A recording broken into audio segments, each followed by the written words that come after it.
Hello YouTube, welcome to a brand new video. My name is Abuze. As always, today we are shooting outdoor. So on today's shoot, I'm basically going to explain the concept behind setting your exposure triangle, how you're supposed to go about setting up your exposure triangle anytime you want to shoot, because you don't just need to always set your exposure triangle randomly. Today you start with aperture, tomorrow you start with ISO, next tomorrow you start with shutter speed. No. It needs to have a starting and ending point, because what I feel is setting your exposure triangle depends on what you want to create as a creator, as a photographer, or what your clients want you to create. So for me, I first look at the background that I want to shoot. Is it a kind of a trashy environment that is not good? So in that kind of situation, I always prefer to blur the environment. I always prefer to blur the background, so that because there is nothing beautiful to display on the background, because it's kind of messy or trashy.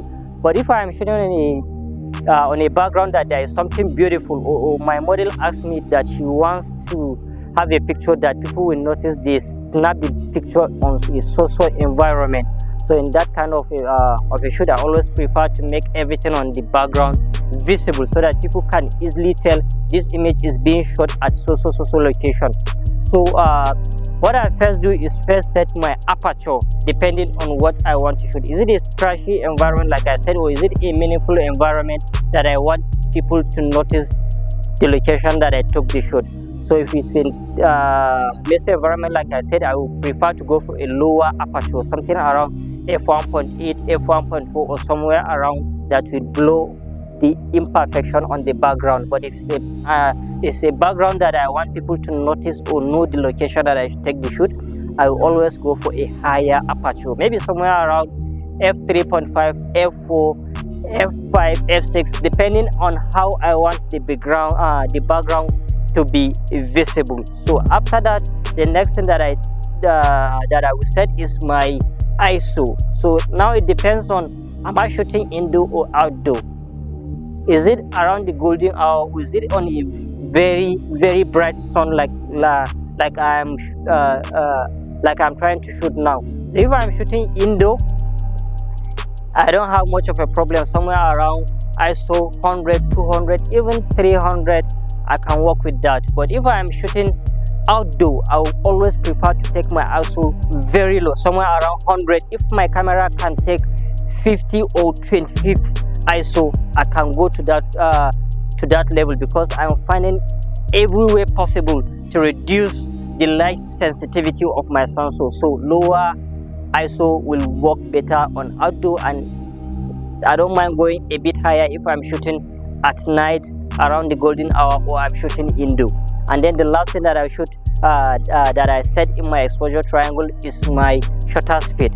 So if I'm shooting indoor in the night around the golden hour, definitely my shutter speed will not be that too much, maybe somewhere around 100 if it is indoor, 200, 1/68. But if I'm shooting outdoor, I can go up to as much as 1/4000 or 8000, because if I'm shooting with low aperture, because the opening of my lens is very wide, light will come in, and I try and compensate with my ISO 150. I reduce the intensity of the brightness of the image. Still, I will still need to find a way to balance the exposure and reduce the brightness. So that's why I'm always going for a higher shutter speed, like 4000, 8000, somewhere around the high end, so that to balance the exposure and get a perfect exposure. And like I have said, if I'm shooting indoor in the night or around the golden hour, something lower always works, around 100, 200, 400, just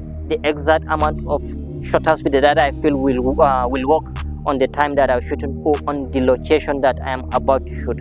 So for this image, we are shooting outdoor. As you can see, the sun is very bright, obviously, and then I want to have a very blurry background. So my aperture is around f1, is even f1.4, and then, as you know, it will be very bright for the sensor because the opening is big. So for my ISO, it will definitely go down. I keep it around 50 or 100. So for this shoot, let me be specific, I'm keeping it at 100.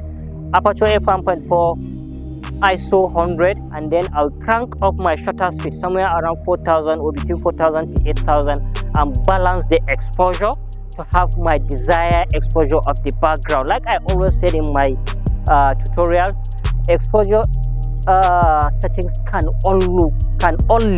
only affect the brightness and background, the brightness or darkness of your background.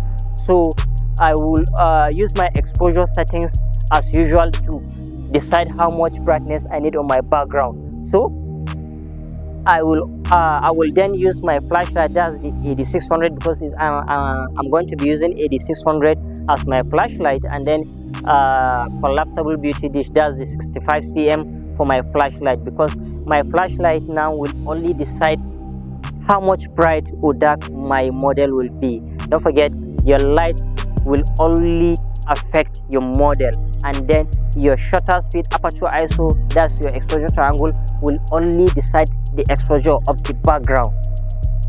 Your exposure triangle will decide the exposure of your background, and then the amount of light you use from your 8600 from your light source, be it flashlight, 8200, whatever the kind of flashlight you are using, is what will determine how much brightness or darkness your model will be.